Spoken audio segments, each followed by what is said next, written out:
The National Park Service Arrowhead, Sleeping Bear Dunes National Lakeshore, and Friends of Sleeping Bear Dunes logo appear. Next to a road, a sign reads, Glen Haven Historic Village. Welcome to Sleeping Bear Dunes National Lakeshore. We are in the blacksmith shop in the historic village of Glen Haven. A large red building, the BlacksmithShop.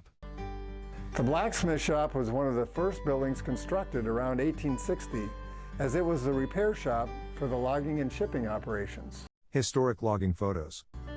Glen Haven was established as a fuel stop, supplying cordwood for steamships traveling from the East Coast through the Erie Canal into the Great Lakes and onto the Chicago area.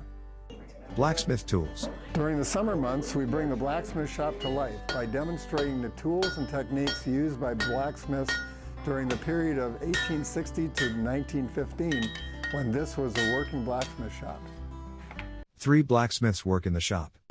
Our fire in the forge is based on coal, but we're actually producing coke. And so what we're doing is we're starting with this, which is right out of the ground, piece of coal. And as it comes out of the ground, it has a carbon matrix that's filled with oils and waxes, impurities in the coal. And when this burns, it burns pretty hot. It burns about 1,000 degrees. A roaring fire. But for us, we're really looking at trying to get up to 3,000 degrees. And so we have to burn out the oils and waxes in the coal matrix, and we are left with just the carbon. And this carbon is very light and friable, and I can break it apart. But because it's so light and friable, it has a very high surface area, which allows the air to get into it and the carbon to burn at around 3,000 degrees. So what I'm doing now is I'm drawing out the steel. You can see that I've started with a 1/2 inch of square stock, 1/2 inch square, and I'm bringing it out to a point by successively hammering it from the bulk of the material out to the point. A piece of steel is set in a fire, then removed.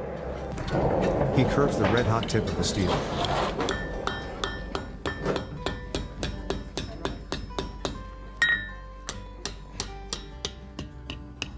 He walks to a barrel full of water.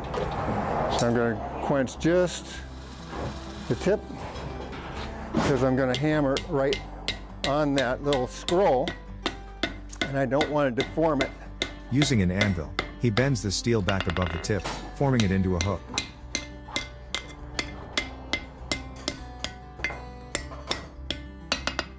And there's our hook. Above the hook, the steel glows red. All right, so you can see where I'm going to put the twist in. I need to have a nice uniform heat, because otherwise the twist won't be uniform. And we're going to just... He places it in a vise. Put that in there, and then I'm going to adjust here. And we're going to just twist that right around. He places a metal clamp above the red-hot area and twists the steel. He grabs a wire brush. Blacksmiths hit hot steel on the anvil. Most blacksmith demonstrations today will have only one blacksmith working on a single small piece of steel. When this blacksmith shop was active, one blacksmith would have been working with 2 to 3 apprentices, forming a team of strikers to shape larger pieces of steel. The blacksmith and the strikers surround the anvil. The blacksmith will strike the piece first to show the apprentices where to strike, and in sequence, the other strikers deliver their blows.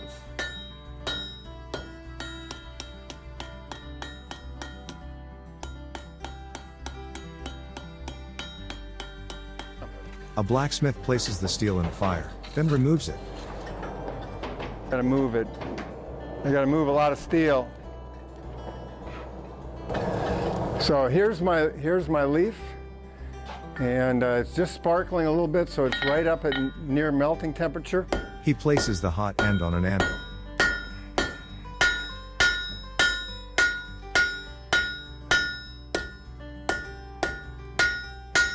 And try to get that right in the center.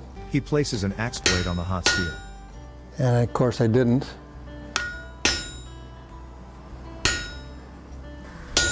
So what I'm doing now is putting in some veins on the leaf, and I'm using a cold chisel. I'm going to use the table of the anvil to give it a little bit of three-dimensional, and then I'm going to bring it back over the edge here. He rolls the metal leaf on top of the anvil. Gives it a nice look. I want to make a loop to mount this hook to the wall. I'm using the edge of the anvil to start the loop, and then moving to the mandrel, which is shaped like a cone. That allows me to make a perfect circle.